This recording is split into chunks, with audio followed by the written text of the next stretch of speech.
whatever path you are on, whatever inspired you to come here today, we honor you and we welcome you. And now, our message.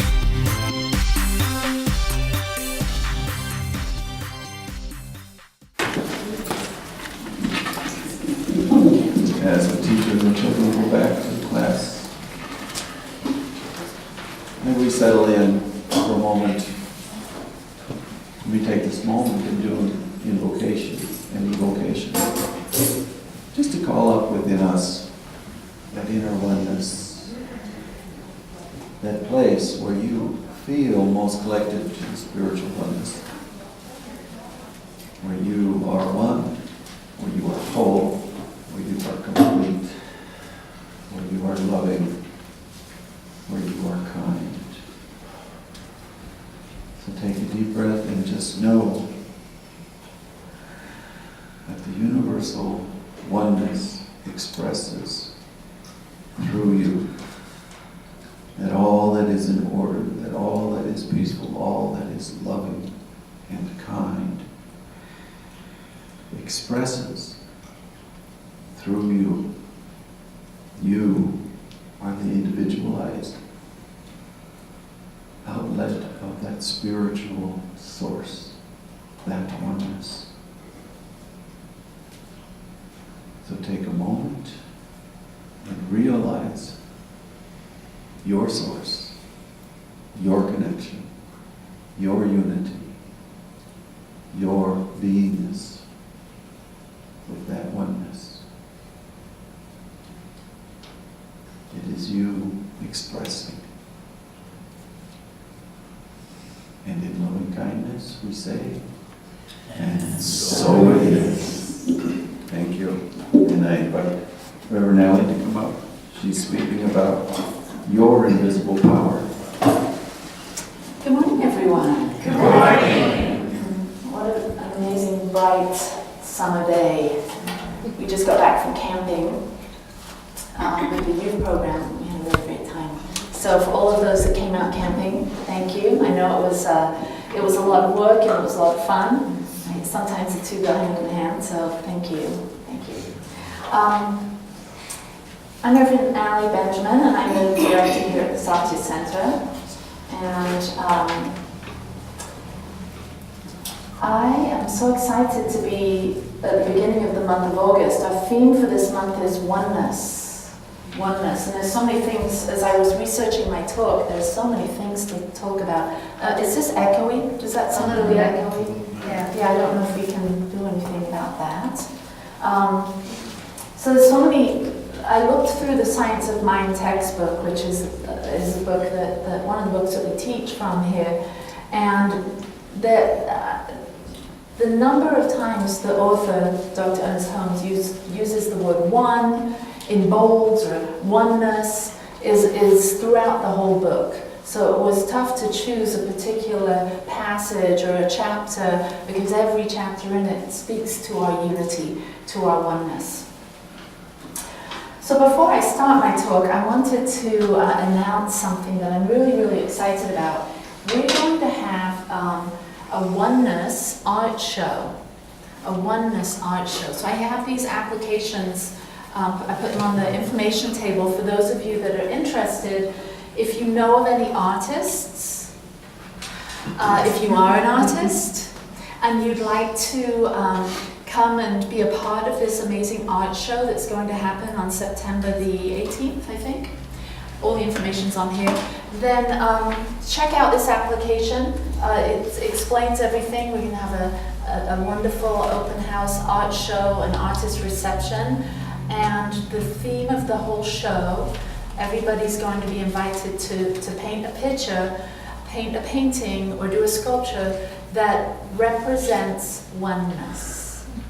And then it will be juried by a group of local artists, and then whoever is selected will be the artwork for next year's Om Fest.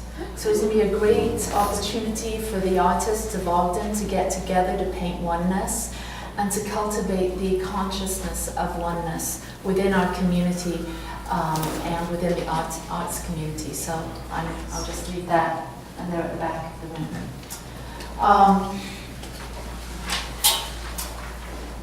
So my talk for today is called Your Invisible Power. Your Invisible Power. And your invisible power, you have several. I'm going to be talking about 3 powers we have as human beings that can wake us up to experiencing our oneness in a more profound way so that we can truly make a difference in the world. So I based my entire talk today on an author named Ervin Laszlo. So I'm going to read a little bit about him. Ervin Laszlo is a Hungarian philosopher of science, a systems theorist, an integral theorist, and originally a classical pianist. He has published about 75 books and over 400 papers, and he's the editor of World Futures, the Journal of General Evolution. Now, I came across this gentleman several years ago as I was studying with Barbara Marx Hubbard in becoming a conscious evolutionary. And this gentleman is in his 80s, and he's helped spearhead schools around this globe, schools for our young, to educate them on the principles that I'm going to be sharing today about oneness. So he's got years of experience in talking on this topic. So I ask you to sort of settle into your seat, open up your heart, and open up your mind, and really drink in this information in regards to oneness. Ernest Holmes, the author of The Science of Mind and Spirit, wrote this: "In the theoretical beginning of creation, the world was without form and void. There is no difference in the ultimate and the minute particles which take innumerable forms, only a difference in the arrangement." Now, he wrote this in the 20s, before science had really proven this. Our bodies are one with the whole body of the universe. Seeds, plants, cabbages, and kings are all made of the same substance. Minerals, solids, and liquids are made from this primordial substance, which is forever flowing into form and forever flowing out again into the void. Nothing could give form to a formless stuff which has no mind of its own, but some intelligence operating through it. One spirit, one mind, and one substance. One law, but many ideas. One power, but many ways of using it. One God, in whom we all live, and one law, which we all use. And I would add, one mind, which we all use. Yes.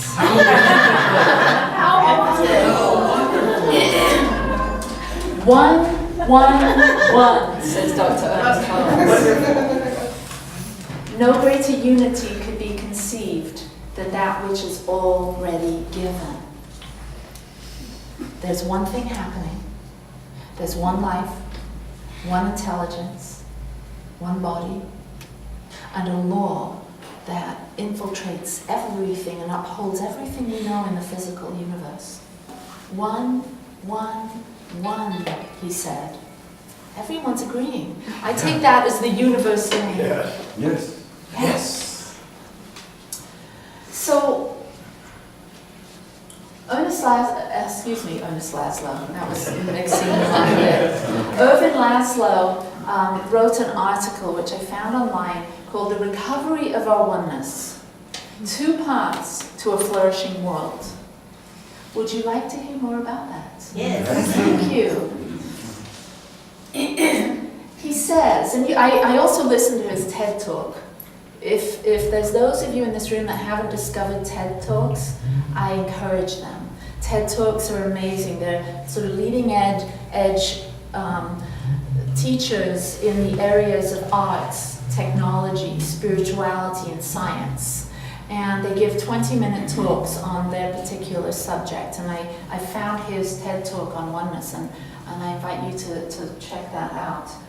So he says in this article, we are approaching a critical tipping point of human existence on this planet.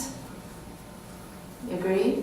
Mm-hmm. It feels like a lot of people come into the spiritual path because they feel like there's something going on. There's a collective something going on. Things aren't quite making sense. The old school thought philosophy is kind of diminishing, or it doesn't really support our growth forward. And so there's sort of this feel of things are falling apart. And so in that falling apart, things are coming together. That's what science shows us. When things start to fall apart, get chaotic, it's an opportunity for evolution to take place and something new to be birthed. So he says, we are at this critical tipping point of human existence on this planet. Our future is at stake. The destiny of the biosphere's grand experiment with a species capable of consciousness. I like that. That's who we are. We're a species capable of consciousness. So what's the biosphere? For a moment, as he refers to the biosphere is the area in our system, our global system, where life exists. So that's the biosphere. And then there's another term that was coined, I think, by Pierre Teilhard de Chardin, noosphere, Noosphere, noosphere. Now this is where metaphysics kind of comes in, so just bear with me. The noosphere is the thinking realm of the planet. It's where thought exists. You may have heard of the term collective consciousness or race thought. So we're talking about the noosphere and the biosphere, and everything's all one, so it's all interconnected here.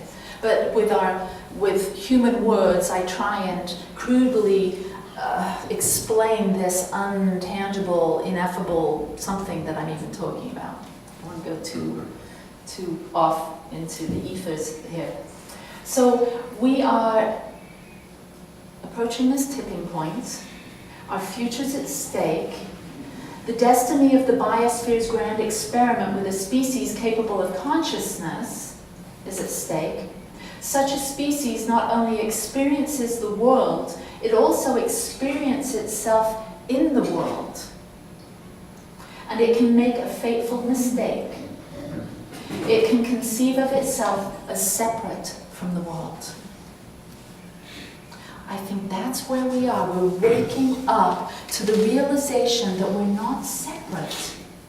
We are part of this natural one system. Science is proving it. Mystics have been telling us this for decades. So I love it. I couldn't find the passage and I didn't have the time or couldn't be bothered, but in the Science of Mind, Ernest Holmes talks about the day when science and religion will walk hand in hand. I think that's where we are right now. Science and spirituality, I'll even bring in religion, is starting to wake up to this awareness that in order to survive and thrive as a species, we're going to have to join together and realize that everything we think, everything we do, has a reaction out there in the physical world. So I will continue. This mistake, meaning the idea that there is separateness or we live in a dualistic universe, this mistake puts the entire experiment with a conscious species at risk. It puts at risk not only the species that embodies the experiment, but the whole web of life in which the experiment takes place. Separateness, the fateful mistake. So it's time to awaken, to wake up to our oneness. Albert Einstein said in the 50s, a human being is a part of the whole, called by us, the universe. A part limited in time and space. He experiences himself, his thoughts and feelings, as something separated from the rest. A kind of optical delusion of his consciousness. The striving to free oneself from this delusion is the one issue of true religion. Not to nourish the delusion, but to try to overcome it is the way to reach the attainable measure of peace of mind. The delusion is a kind of prison for us, restricting us to our personal desires and to affection for a few persons nearest to us. Our task must be to free ourselves from this prison by widening our circle of compassion to embrace all living creatures and the whole of nature in its beauty. Albert Einstein, 1950. Scientist, philosopher, some say mystic. So in this article that was written,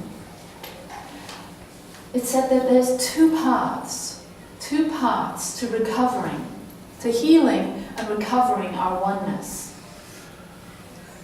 So the first path is the realization of the objective and urgent requirement to recover our coherence. This is what science is telling us. All of the scientific papers these days that are talking about our evolution and our sustainability are saying something needs to happen in order for us to be mindful custodians of this beautiful water planet that we live on. Something needs to happen in order for this planet and our species and many other species to survive. And it has to do with us, the humans. The ones that are conscious of being conscious on this planet. Nobody else in the animal kingdom is making the decisions that we are as humans. So science is saying something needs to be done, and science is proving that. The second path to healing and recovering our oneness is spontaneous, lived experience. Now this is the spiritual aspect of this healing. And the two have to happen. We have to understand on a spiritual level that we're one, and we have to act in the physical world as responsible parts of this system and make wise decisions, take wise steps and actions so that we maintain coherence. We stay in alignment with our oneness so that the whole organism can stay healthy. It depends on us playing our part here in this grand design. Irvin Laszlo says, sapiens, that's us, did not lose the ability to experience its coherence with the system of life on the planet. It did not divest itself of the perception of its oneness with the world. Meaning, we still have the ability. We didn't evolve to a point where we completely forgot our oneness. Would you say that's true? We did a pretty good job at forgetting, but there's still something inherent in us, a wisdom within us that knows that we are one. Would you say that's true? Yeah? Maybe? And I believe that we have to learn these things for ourselves. I mean, for some of us they may be true and for some of us not. I'm suggesting this is a way that we might want to consider creating coherence on this planet by waking up to the realization that we're one, we're part of this one system, and every action and thought we take affects the whole. I know that here, us in this spiritual community, because I've had conversations with most of you, I know that you're aware of this oneness, that we've developed a sensitivity. Do we need a... It's all right. Thank you. Well, if somebody would like to get a paper towel, that would be great. It's okay, Doug. You just edit that piece out, right? Whoopsie. Whoopsie, talk of wisdom. Whoopsie, you just don't take it all so seriously. So I know that each of us in this room, otherwise you wouldn't be here, has developed this sensitivity. Are you hearing this? You've developed a sensitivity to experiencing oneness, correct? You have would you say that you're sensitive? Like you may know some people that don't have this sensitivity. We're not that interested to make that distinction, but so I can really help you feel this sensitivity that we have to realizing our oneness. We have that. We care.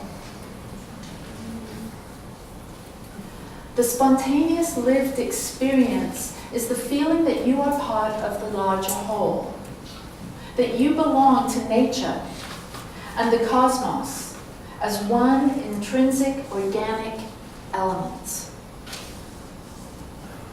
He goes on to say, this is the hallmark of the spiritual and religious experience. It is a real experience regardless of what religious or spiritual tradition expresses it. All of us get to feel this awakening, this opening, this sensitivity to feeling connected. It doesn't happen to the people on that continent or the people of that religion. It happens across the board. Our spiritual leaders throughout time and history, those mystics, those avatars knew this. It didn't just happen to some, it happened to many. And it's happened, it continues to be made aware through these ancient wisdom teachings that these mystics shared. You can go to the Bhagavad Gita, you can go to the Bible, you can go to all the sacred holy texts and find there's this same message of one, one, one. We are all connected. The spiritual experience of oneness conduces to help bring about to the same insight and reasoning through science. So spirituality is hand in hand with science here in this oneness conversation. Both convey the insight of fundamental interconnection between ourselves, other people, other forms of life, the biosphere, the noosphere, ultimately the universe. One, one, one, as Ernest Holmes says. Science and spirituality, far from being mutually exclusive and conflicting elements, are complementary partners in the search for the path that can enable humanity to recover its oneness with the world. Science demonstrates the urgent and objective need for it, and spirituality testifies to its inherent value and supreme desirability.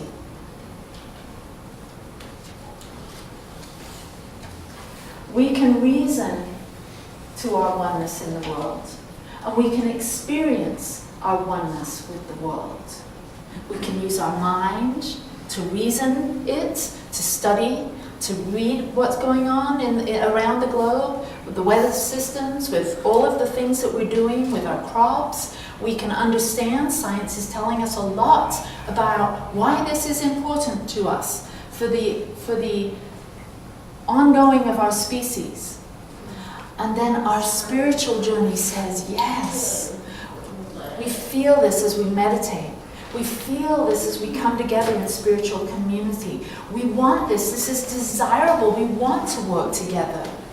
We don't have a system outside currently, really outside of spiritual community that's bringing these two together in such a way that makes it doable, workable, reasonable, exciting, and gives us a structure to be able to do it together. That's the kind of community we are creating here at the Satya Center. A community that is interested in what's going on in science and that is very interested in what's going on in our consciousness as we evolve, taking a bold step here in saying this, as we evolve to a new species that absolutely knows its oneness, doesn't have to come and sit in seats and be reminded, No? but still keep coming. We are evolving into a species that already knows it's one, that already is in tune with the invisible powers that we have. Ernest Holmes talked about it, that love points the way, our heart, our spirit points the way, and the law makes the way possible. We have the ability to understand that within us, we have the invisible power of our thinking mind, conscious of being conscious, directing our thoughts, bringing peace and harmony on earth through what we think about, how we think about other people, how we interact with other people. Our minds are an amazing tool that we get to use to bring about this coherence, this oneness. And we have the hearts. We have the hearts that accept all beings as wonderful, spiritual, unique aspects of the whole, individualized centers for the love of the universe to flow, for the invisible power of love to flow. That's what we are. We're waking up to this awareness that we have this invisible power of our mind to direct our thought to life-enhancing thoughts, life-enhancing action. And we have this heart that's loving and all-inclusive and sees everyone as part of this one human family. We are the ones, and now is the time. We get to be here on the evolutionary edge of conscious awareness. We get to be the ones that are bringing together our communities. And you're all doing it, I know, because I've spoken to you, whether you're gardening, whether you're bringing people together in community to talk about these uplifting, inspiring things. It takes us as individuals, it takes each of us to be committed to focus our thoughts and our attention on what is positive, what is good, what is life-supporting. It takes each of us to make conscious decisions every day to resist being critical and negative and creating that illusion of separation where it's me and them, us and them. Well, we don't do that. Yes, it's there. It's part of our human nature to compare and see difference. But we're being called at this particular time in evolution to rise above the tendency to stay in that place of me and them, us and them, and create harmony and love and peace by activating positive things in the world through your art, through your gardening, through your vocation, through your family, through the food you cook. Everything that you do and participate in life is calling you to step into it with a sense of joy, with a sense of peace, and invite people in. This isn't the time for the lone wolf. This is time to build the tribe. This is time to build the tribe that can help bridge this process that we're all experiencing. I call it this, we're making an evolutionary leap here. And we're the bridge. We're the bridge people. We're the ones that know how it was. You know, I'm part of the baby boom era. And at the very end of that, there's the Generation Ys and the Generation X's and who knows who else there is coming up. But we're the ones that are bridging the old with the new. We still are aware of how it was in the Depression era. We're just coming out of this amazing time in our history, the Age of Reason, where such emphasis was put on the mind and the brain and science and technology, and all that had its perfect place. And now we're here saying, yeah, and science is telling us, spirituality is telling us, that we need to come together, we need to create coherence, so that we can now move forward and realize the calling of this particular time in history, and this particular time in evolution. And the calling is that we awaken. That we awaken. There's lots of cultures, the Mayans. In the Hindu system, they talk about these eras. We're here at the beginning of an era. We're the ones, and now is the time. So simple, simple. It's very simple. Know that you have an invisible power within you. You have an invisible power within you. This amazing power to direct your thoughts, to use your imagination to see a future, a beautiful future where humans are thriving, that we've created a sustainable reality that supports life, not depletes life, that supports life, that builds our resources, that uses resources that we haven't yet discovered. That we have an invisible power of our mind to think and to cultivate these plans and ideas. But most importantly, we have an invisible power that is being activated in all of us. It's always been there, but now it's really being activated, and it's this invisible power of love. We are being called to activate this power of love within us in a way that we've not done it yet. To live unconditionally, meaning to love unconditionally. Practice acts of kindness unconditionally. Don't wait for someone to act a certain way or be a certain way or do a certain thing. Be kind anyway. Kindness, I love that chant. Thank you for choosing that, the loving kindness chant. We're here to do what the Buddhists have been promoting for eons, to practice loving kindness, the metta meditation. May all beings be happy and live with peace and ease and healthy and strong and know how loved, loving, unlovable they are.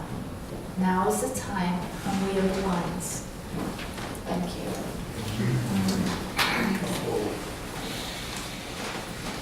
So let's close our eyes.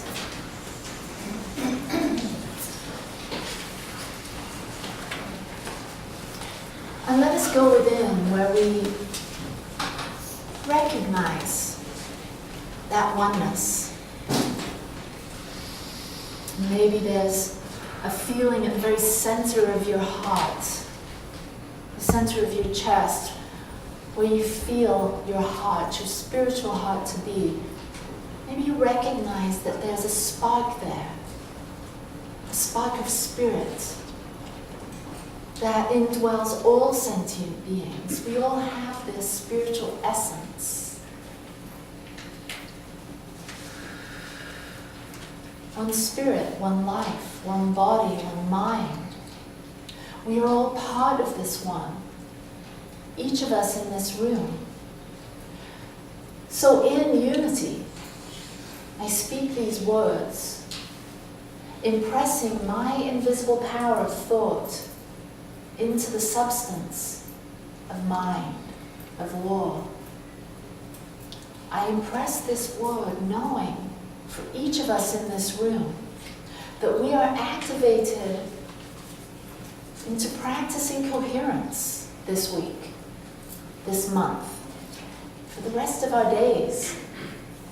That we take action to care for Mother Earth. That we think thoughts about our brothers and sisters and all sentient beings that are kind. We give gratitude for each person, each animal, each plant, each mineral, all the elements, all the substances above, below, beyond, north, east, west, south. We give thanks and generate this vibration of gratitude out in all directions. And in this way, we feel what it feels like to activate coherence. It feels good. That's how it feels. It feels good to realize our oneness. It feels good to utilize our mind to enhance this coherence by thinking wonderful thoughts, by thinking new thoughts to take care of one another, to take care of our planet.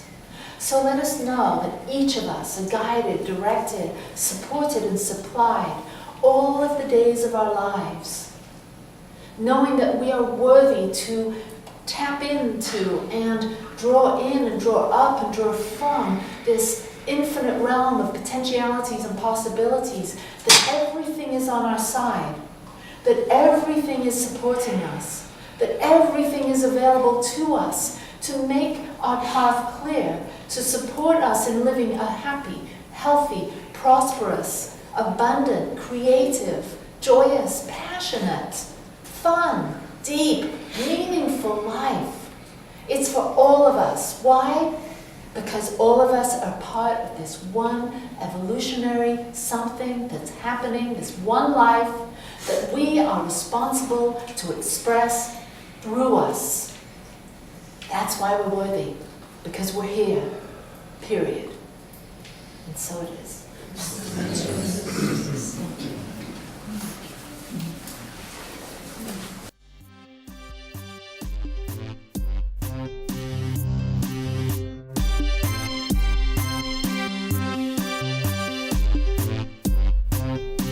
Thank you for blessing us with your presence today and being a part of the Satya Center. You're invited to join Reverend Ali and Reverend Lyle each Sunday morning at 10 a.m. for your dose of connection, inspiration, and co-creation. The Satya Center is located at 795 24th Street, Ogden, Utah. For directions, a map, and our service times, please see our website, thesatyacenter.org. This program was brought to you by the kind donations from the members of the Satya Center. Thank you.